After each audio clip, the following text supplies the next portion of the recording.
Hello, and welcome to the fourth installment of Healthcare Marketing Pulse. Healthcare Marketing Pulse is a five-part webinar series for healthcare marketers from the digital marketing experts at Fathom.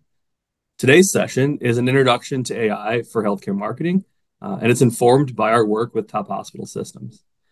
My name is Joe Adams. I'm the Vice President of Marketing at Fathom. I'm going to be the moderator today. Before we dive into the content, I want to share a couple housekeeping items. And first and foremost, thank you for your interest in today's session. Second, if you have any questions, please use the Q&A feature. You'll find the Q&A feature in the middle of the Zoom bar. If you don't see it there, click those three dots next to more options, and it'll be among that menu. We're going to answer all of the questions at the end of the session, and so don't be alarmed if we move on from the content related to your question. We'll get to it later. And if you want to reach out, go deeper on a subject, raise your hand throughout, we'll take note, and our specialists will be in touch to have a conversation. Final housekeeping item, just an FYI. So some severe weather rolled through Northeast Ohio earlier this week. A lot of Fathomers remain without power. As a result, our families have been using our office space to charge devices, take advantage of the air conditioning, connect to Wi-Fi, just be comfortable. Point being, with all of that said, we just served lunch. And so if you hear any strange background noise that sounds like Mario Kart or freeze tag, don't be alarmed. Please pardon our distraction. With all that said, I want to introduce today's host, Jeremy Mathis. Jeremy is Fathom's Vice President of Client Success. He leads our account management, strategy, and project management functions. Jeremy's got really deep expertise and experience in the healthcare sector, thanks to not only working at Fathom, but in health system marketing teams as well. In addition to leading the client success team here, Jeremy provides peer-level support to CMOs and VPs at many of our healthcare client organizations. So Jeremy, time to get started. All right. Thanks, Joe. And thank you all for joining. As Joe mentioned, this is the fourth of five in our Healthcare Marketing Pulse summer series. And I'm really excited to bring you through this topic that we have for you today on artificial intelligence. So I want to introduce two of my colleagues who are going to be talking through this topic for you. Up first, we're going to hear from Brittany Travis. Brittany is our Executive Vice President of AI Innovation. Joining Brittany today is Elise Horst. Elise is our Director of AI Solutions. As their titles would indicate, they have a vast knowledge and understanding of artificial intelligence and the tools that are available to us as marketers. Brittany and Elise have been leading the charge here at Fathom and bringing our organization forward in the adoption and utilization of AI. And they've also been front and center with a number of our client partners and really helping them to understand the power of these tools and how they can use them effectively and responsibly, especially in the healthcare field. So let's go ahead and get started. As a lot of us have heard and seen over the last 12 to 18 months, there is a groundswell of attention and interest in artificial intelligence, right? So this transformational shift is not only being affecting us as marketers, but it's also impacting the healthcare industry as a whole. So as marketers, we know there is a significant opportunity for us to advance how we identify and engage with our patients and our prospective patients. And also, there is an incredible opportunity for us to really harness and better understand the vast amounts of data that are available to us in the digital world. Now, when we look at it from the healthcare industry as a whole, we know there's been a lot of advancements for a lot of leading health systems across the country, utilizing this era of digital innovation to elevate care standards for our patients, further support operational efficiency, all surrounding the overall mission that we have of superior patient outcomes and organizational excellence. Now, with any emerging technology, emerging trends, we know that there is an awful lot of hype, right? And so for us, as we're trying to navigate how we should utilize these tools, where we should go, it's really important for us to separate what's hype and what's reality. And that's really the crux of today's content here today. And I think Brittany and Elise will have some great things to share for you as you're navigating this. Before we get there, I want to leave you with two quotes that I think will embody not only what we're trying to share with you today, but also some things to consider as you're going on your own adoption journey. So up first, I want to share a quote from Paul Breitzer. Paul is the founder and CEO of the Marketing AI Institute. And he shares this: the value you gain from AI and how quickly and consistently that value is realized is directly proportional to your understanding of, access to, and acceptance of the technology. Now, for me, what I take away from this is get started, right? The earlier that you are able to explore these tools, expand your horizons, understand what they can do, the more value you're going to receive, and the more value your organizations are going to receive from you pushing this forward. The second quote that I want to bring forward to you comes from Sam Altman, as we all know, the CEO of OpenAI. Sam makes a pretty bold statement here, especially for those of us in marketing, stating that 95% of what marketers use agencies, strategists, and creative professionals for today will be easily, nearly instantly, and at almost no cost be handled by AI in the future. It's a pretty bold claim, and one that I want us to keep in mind as we hear from Brittany and Elise on what's happening in the world of AI today, how are we using it, and where are we moving forward. So with all the background, I'd love to just go ahead and dive in. So Elise, I'd love to maybe hear from you first. Talk to us a little bit about what is AI and what is not AI, and maybe some of the steps to adoption for our organization. Sure. Yeah, I think when we hear AI, it's kind of a buzzword right now. So you're probably hearing AI and machine learning and deep learning and LLMs, and it can be confusing to understand how all of those terms kind of work together and what's what. So just at the very basic level, artificial intelligence is sort of an umbrella term, and there are different pieces, parts of it that make it what it is. And so those pieces are listed kind of below what's listed as artificial intelligence. So think of AI as sort of the parent term that encompasses all of these different areas. Machine learning is one of those pieces of AI, and machine learning is what allows us to learn from data and recognize those patterns. It requires a little bit of human intervention, but not much. And that's what makes AI what it is today. And then another subset of AI and sort of a type of machine learning is deep learning. And deep learning goes a step further and allows us to kind of ingest and learn from things that are a little bit more disparate, a little less clear. So things like image recognition and unstructured data sets. Deep learning is able to learn from all of that information without human intervention and continuously get better and better the more it learns. So think of those two things as kind of tools within the larger AI toolbox. And then an application of those things, or kind of an output, is an LLM, or a large language model. And that is the format in which a lot of us are engaging with AI today. Things like ChatGPT really made AI accessible to people in a way that it hadn't been before. So the way that you're probably most familiar with engaging with AI is in the form of a large language model, where the output is primarily text, the input is some form of text, and that's what the deep learning models are learning from.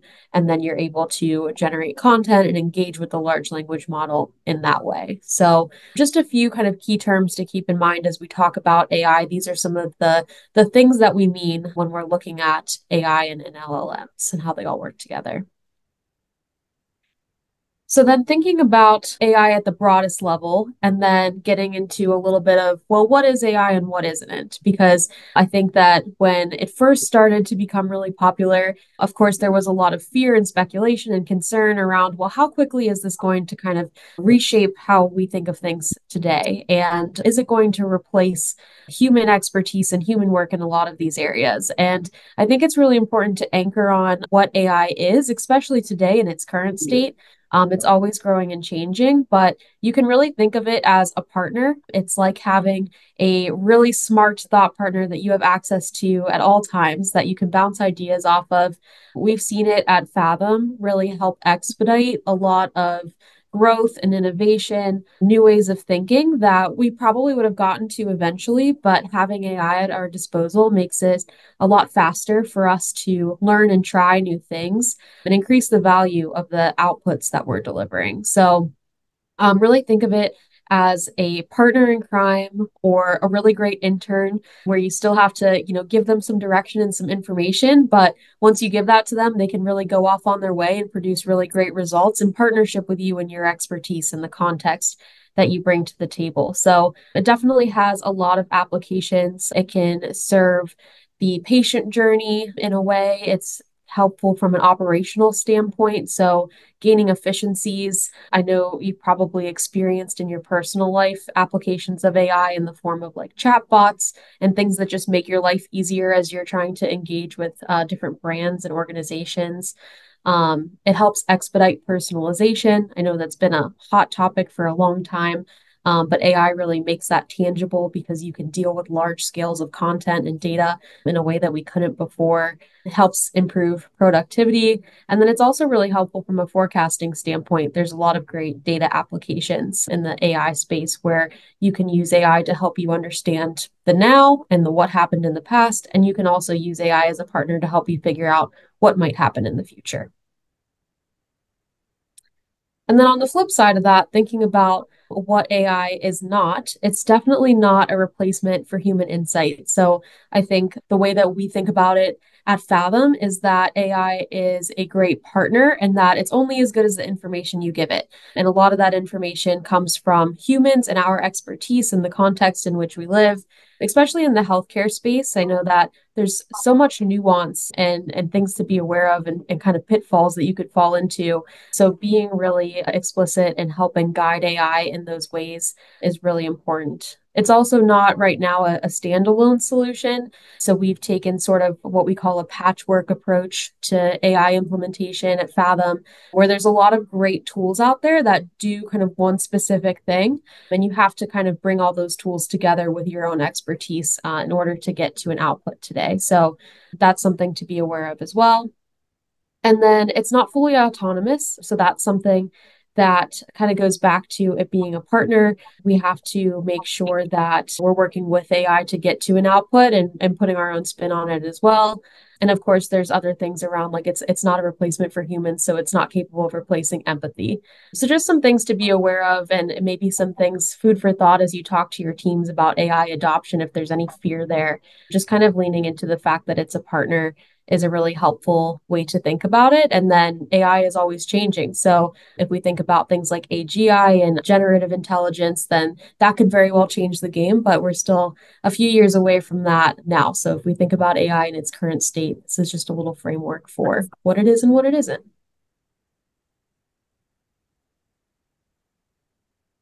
Great. Thanks, Elise. So now that we have the baseline understanding of what is AI and what is not I really like how Elise put it as like, think of AI as your thought partner.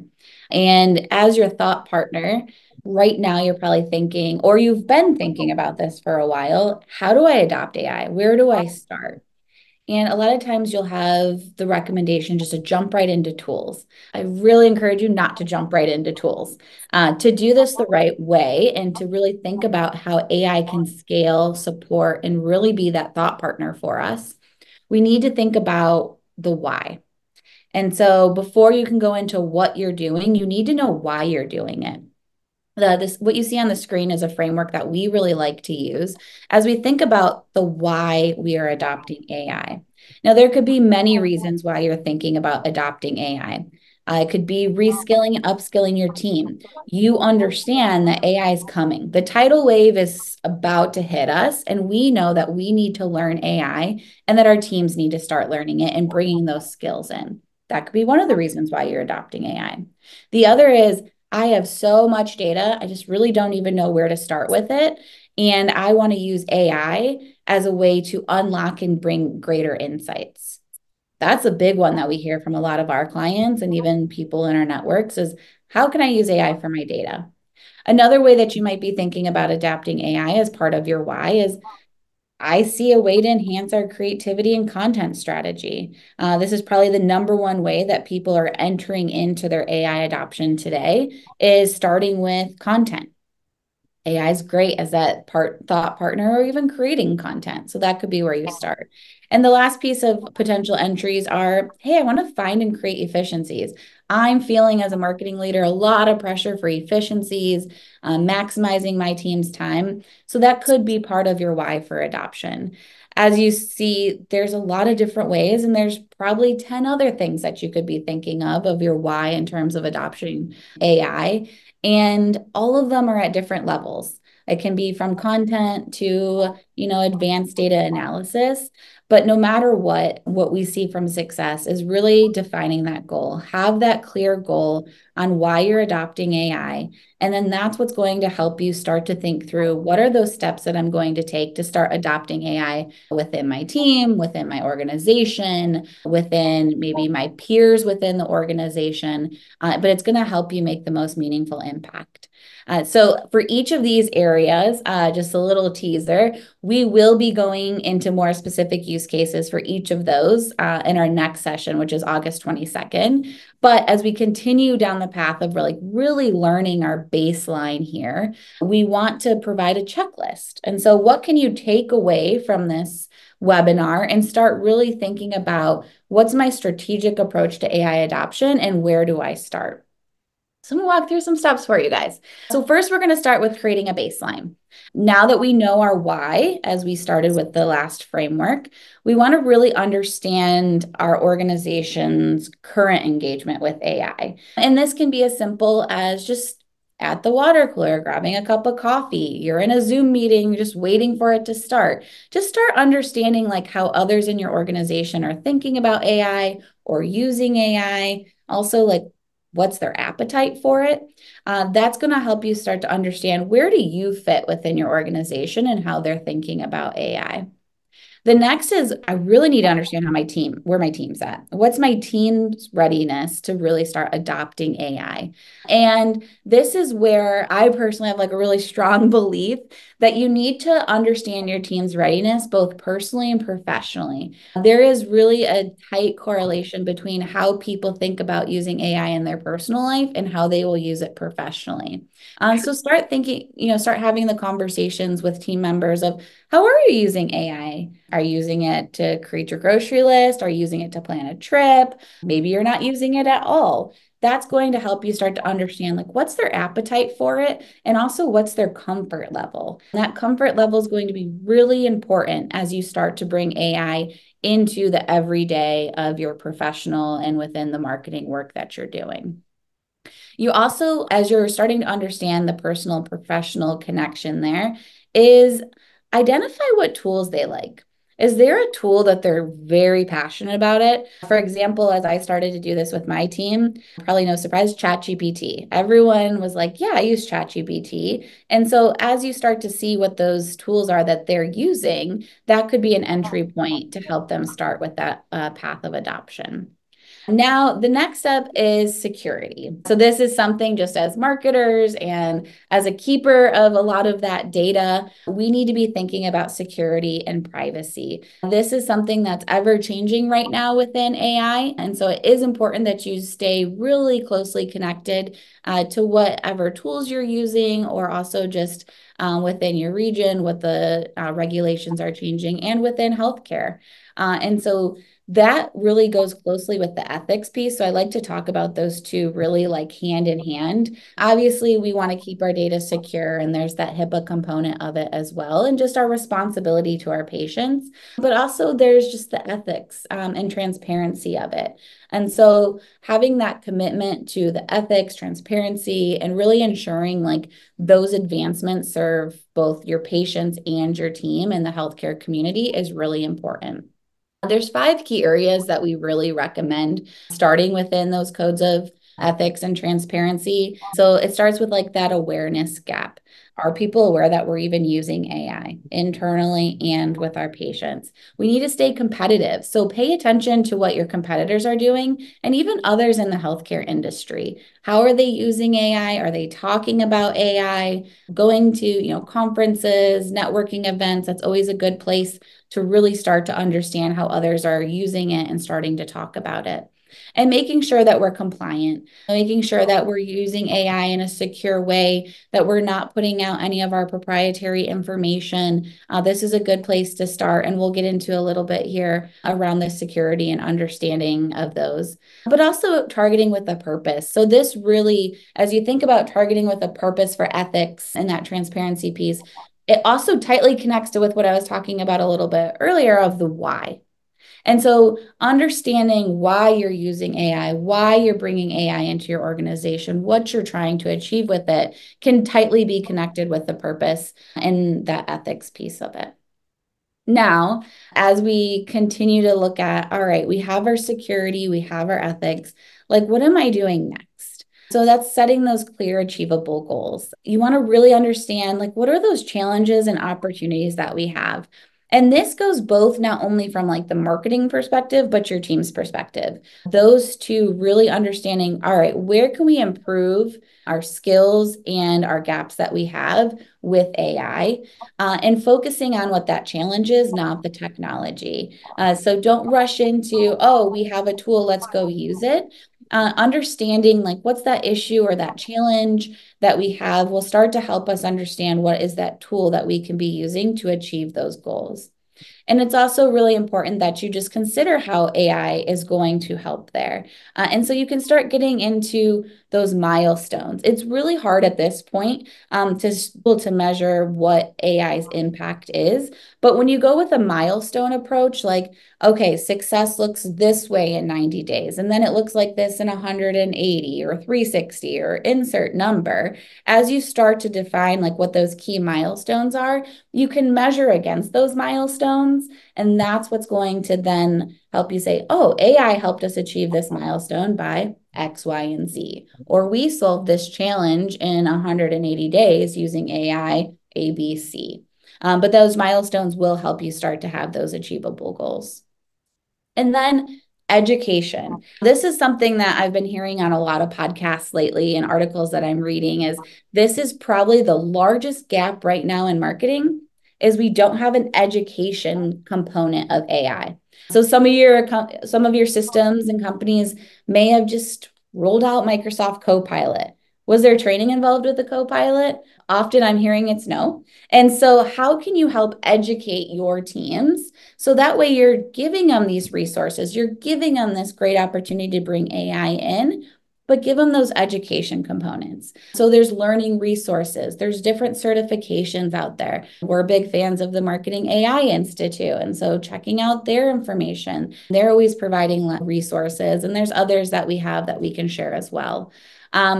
But also making sure that they're learning in a collaborative environment.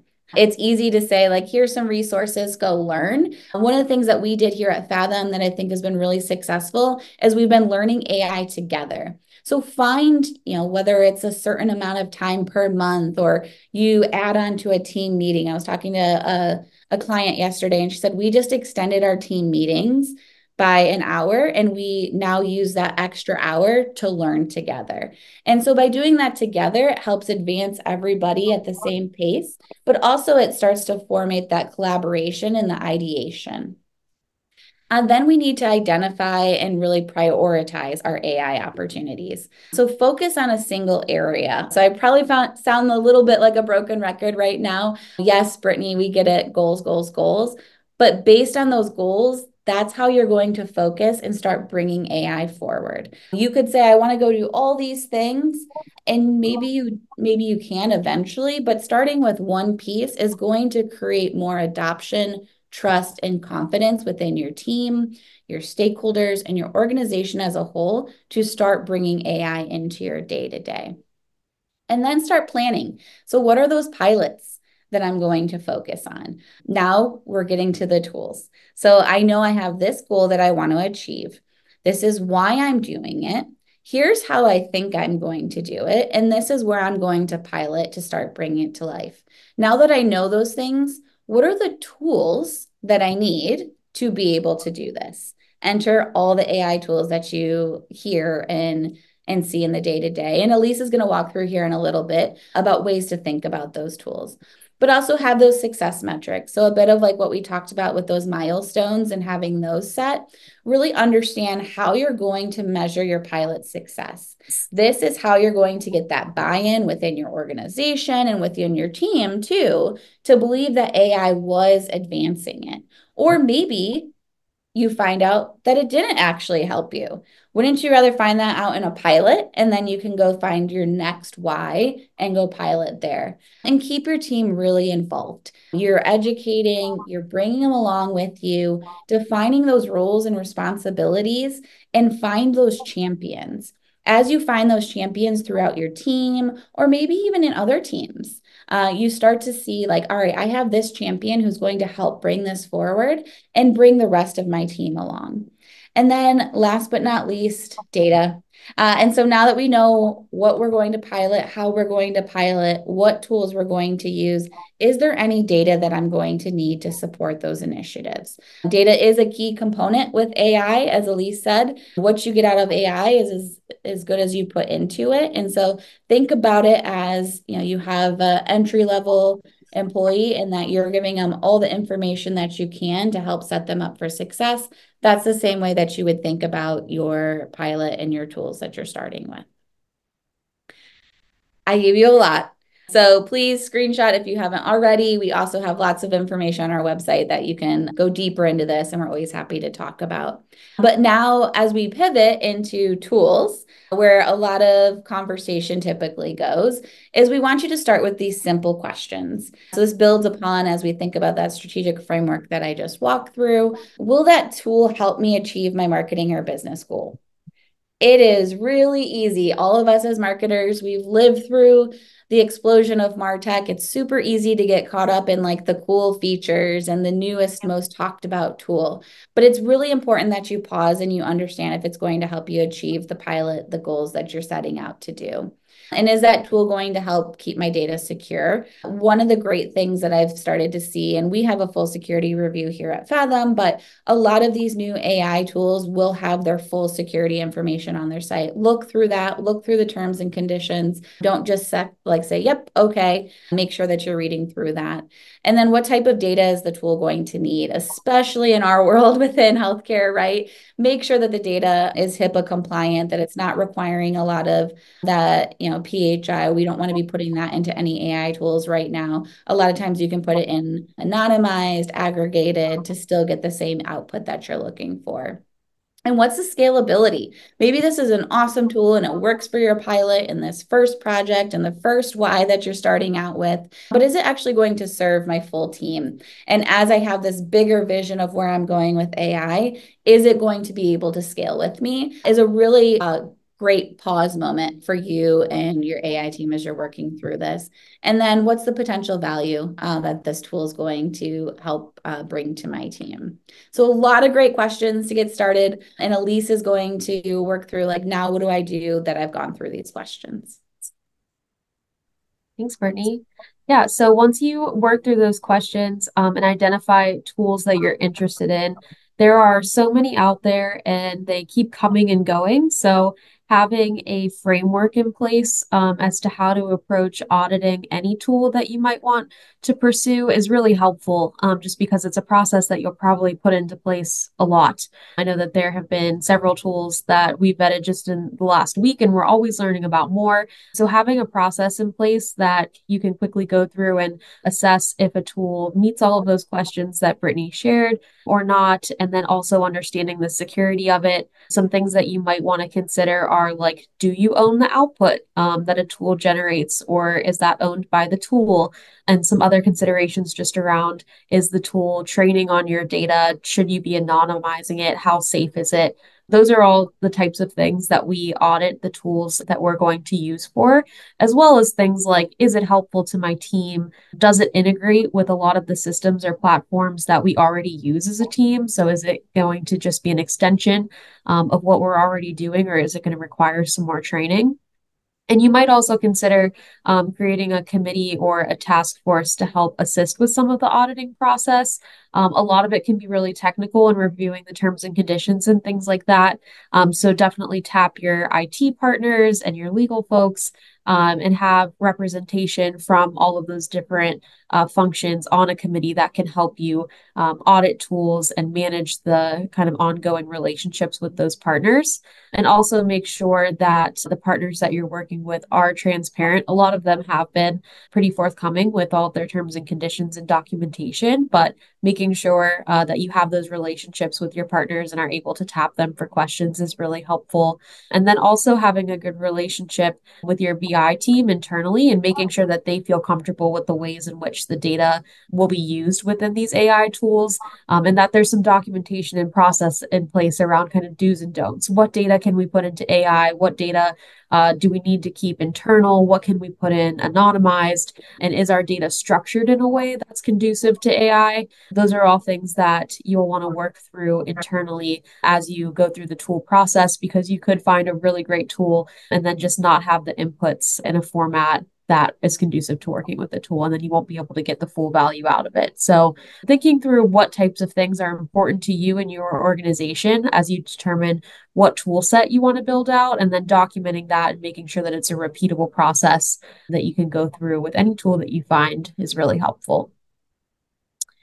A few of the tools that have made it through Fathom's audit process and that are part of our toolkit are listed here. And like Brittany mentioned, in our next session, we're going to talk more about specific use cases and applications of some of these tools.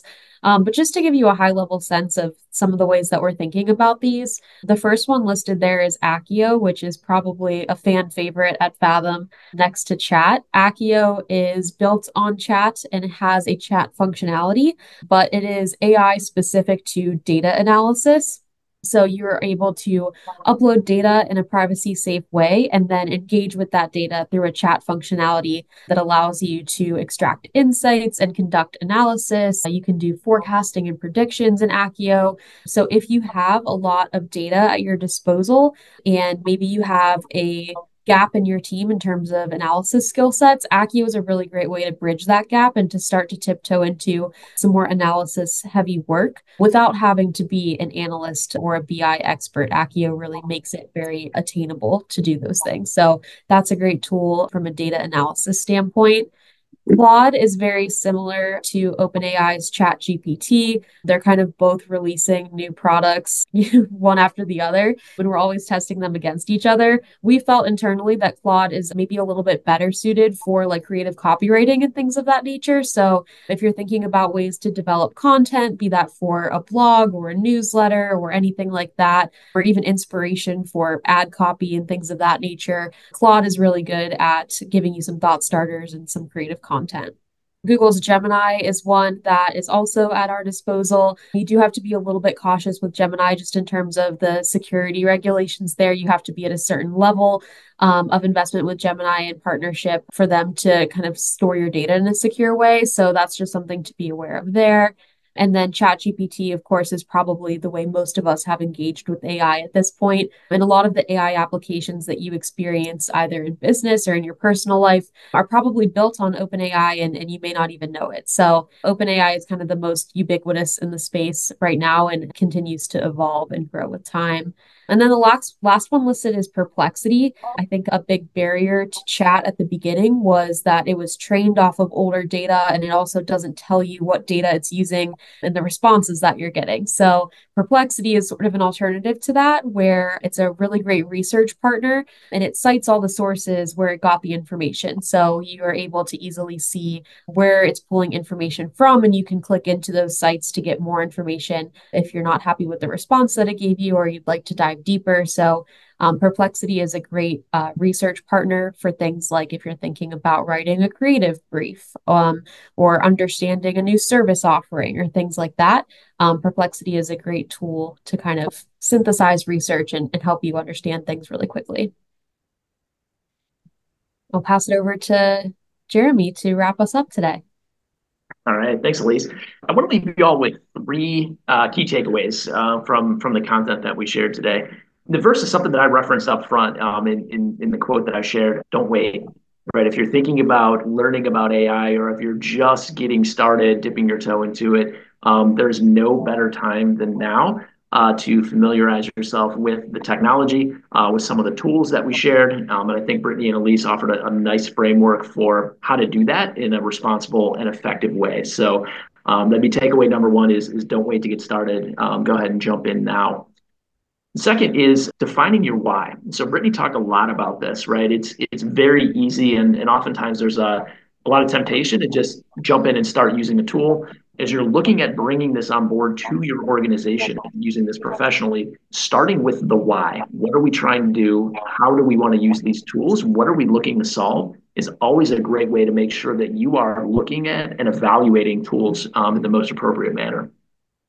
And then last is really focusing on having a plan and collaborate with others in your organization. So a methodical approach with a very clean process for what we're doing at each stage and how we're moving this forward is the best way for all of us as marketers to truly evaluate and understand the investment and time and resources that we're going to need in order to use these tools most effectively.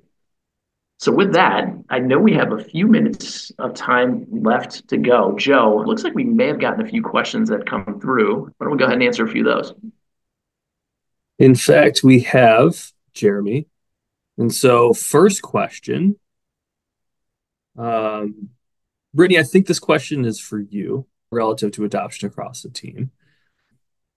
But what tips do you have based on Fathom's experience or our experience supporting clients to help get traction, especially with folks who are maybe skeptics?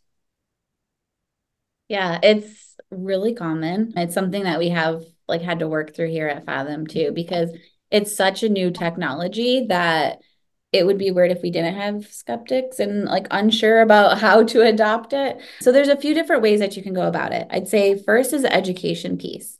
Take the fear out of it. And so as you start to learn about AI, doing some of the training, some of the experimenting with it, it becomes more real. You start to understand a little bit more about like what's behind the AI. Now, that is part of the scary part of AI, right? Like there is the model component that you will never know the why. So accepting that is a little bit of the hard part of bringing it on. There's an analogy out there of like, you don't know how your microwave works. You put it in, it comes out hot. You trust your microwave. And so the more that you can help your team start to learn and understand that a little bit more, that definitely helps with the adoption. The other way to start bringing it forward, especially if they're not really sure and they're not using it, is to find something really small that you can do as a team using AI. And so it may not be the big pilot that I walk through and all those simple steps. It could be as little as, hey, let's have a prompting competition together. Like prompting's so important with AI, and maybe it's something fun and silly and not even related to your healthcare system.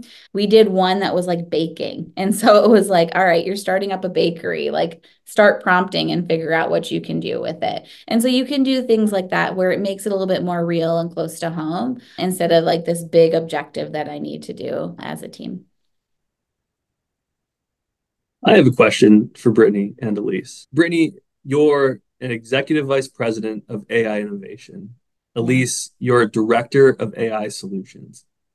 How did you get started with AI, right? Because this is a relatively new space and endeavor. What were the things that you personally did to start the process of becoming an expert in the space? Maybe Brittany will start with you. Sure. So I'd say the first big, I started to learn a little bit about AI and I was reading all the articles like, October of 22 when it was exploding with chat. I had a trip coming up to go to London and I was like, all right, let's see if this thing actually has what I feel like it has. So I just started asking questions and saying like, all right, I'm going to London with my husband for 3 days. I have this much time. I really love history and the royals. And so I'm going to learn about it. And so I started prompting and working within ChatGPT personally. And it was just like, oh, wow, like this built a whole itinerary for me. It told me, I would ask it questions like, do I have enough time to go to Windsor? And I was like, not on Thursday, but you have time Saturday. And so it started to become more real to me of like, oh, this thing could actually help me and be an assistant. And so I started just in my own personal life of using it and then started to really dive in and take lots of different courses to understand how we could bring that into Fathom and even starting to explore with things of like, can it summarize my meeting notes? And so it was like itty bitty steps like that is how I got started before I started to really see like, okay, the tidal wave's coming. Now, how can we start to adopt it? Thanks, Brittany. Elise, any examples from your experience? Yeah, I would say just think about the work that you're doing on a daily basis and really put some thought into, are there tasks that you're doing every day that you feel are really mundane? you have to do them all of the time. They're not a super great use of your time. And don't be afraid to try AI out, and also don't be afraid for it to fail. I think the best way to get started with AI is just trying it out, and using some different use cases and seeing if it's successful or not. I think that that's the best success that I've had is just I'll be working on a project and thinking there's got to be a better way to do this, and maybe there is, and playing around with AI, and seeing if not only it saves you time, but if you maybe get a more valuable outcome than you were expecting. So I would say just thinking about tasks in your daily life, whether it's planning a trip to London, or I'm really excited, I want to build something that helps make my grocery list for me based on a menu. So just things that you don't enjoy doing. I think using AI as a way to offload some of that work, is a great starting point so you can gain those efficiencies. And then you can spend your time thinking about more robust and complex ways to use it, and free up time for that advanced learning. So that would be my recommendation. One of the favorite use cases in personal life that I've heard of is a virtual sommelier that is attuned to your specific tastes. Let it know what you're having for dinner that night, and it makes a recommendation based on where success has been in the past. And so there's a little nugget for everyone to employ this evening. Um, Jeremy, we're just about at time. So why don't you let folks know what to expect in 2 weeks? Absolutely.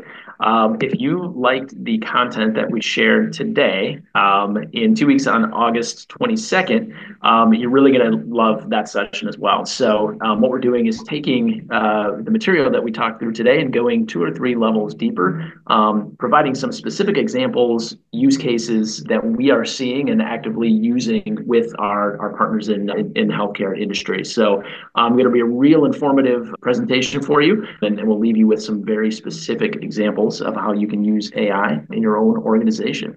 So with that, I want to thank you all again for joining us, and I hope to see you all in 2 weeks. Thank you.